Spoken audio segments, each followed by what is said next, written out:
Guys মই আজি গৈ আছোঁ বেংগলোৰত এখন ধুনীয়া অসমৰ অথেণ্টিক ৰেষ্টুৰেণ্টত অসমীয়া খানা খাবৰ কাৰণে চ' লেটছ গ' এইখন হৈছে বেংগলোৰৰ one of the most popular Assamese restaurant Gam's delicacy. বছৰত বিহু হওক বা মোৰ অসমীয়া লগৰ কেইটাৰ লগত অলপ সময় কটাবৰ কাৰণে মই এইখন ৰেষ্টুৰেণ্টত প্ৰায়ে আহোঁ। চ' আজি অফিচ বন্ধ আছিলে, সেইকাৰণে মোৰ অসমীয়া লগৰ কেইটাৰ লগত মই এসাঁজ অসমীয়া খানা খাম বুলি এই ৰেষ্টুৰেণ্টখনলৈ গুচি আহিলোঁ। মেনুখন খুলিলেই আপুনি ইয়াত নানান ধৰণৰ খানা দেখিবলৈ পাব আৰু আমাৰ ইয়াত ডিচাইড কৰি আছে কি খোৱা যায় আজি। মোৰতো বাৰু ফিক্স, কাৰণ মই হ'লো ভেজিটেৰিয়ান মানুহ। চ' মই অসমীয়া ভেজ থালি অৰ্ডাৰ কৰি দিলোঁ। অৰ্ডাৰ কৰি মেলি অলপ কথা বতৰা পতা হ'ল। মই নোৱাৰো কেমেৰা আগত কথা পাতিব।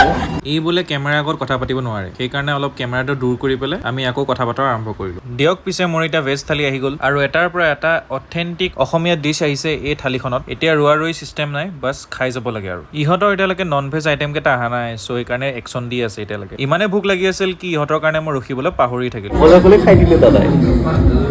আমাৰ থালি খালী আছে খালী। দিয়ক পিছে ইহঁতৰো নন ভেজ আইটেম কেইটা আহি গ'ল। ইহঁতে অৰ্ডাৰ কৰিছিলে হাঁহৰ লগত কোমোৰা আৰু মোৰ ফেভৰেট আছিলে টাইমত গাহৰি ফ্ৰাই। এটা টাইমত খুব খাইছিলোঁ, বহুত ফেভৰেট আছিলে, কিন্তু কিছুমান কথাৰ কাৰণে মই এৰিবলগীয়া হৈছে এইবোৰ। ইয়াত খাই পেলাই ইমানেই ভাল লাগে কি এনেকুৱা লাগে মই অসমতে খাই আছোঁ। ইমানে ধুনীয়া অথেণ্টিক জেনুইন অসমীয়া টেষ্টবোৰ আহে কি কওঁ আৰু। দিয়ক পিছে এতিয়া খাই বৈ লওঁ ধুনীয়াকৈ, কাৰণ সদায় এনেকুৱা খানা খাবলৈ নাপাওঁ আমি। তিনিওটাৰে খাই মেলি লাষ্টত বিল হ'ল 1606 টকা আৰু পুৰা পইচা ৱচুল খানা আছিলে। অসমত আছিলো বুলি ভাবিছিলো। হে মইতো ভাবিছিলো কেলে ঘৰৰ ওচৰৰ দোকানখনতে আছে নেকি। আচ্ছা তোমাৰতো ৰেগুলাৰ কাষ্টমাৰ ন?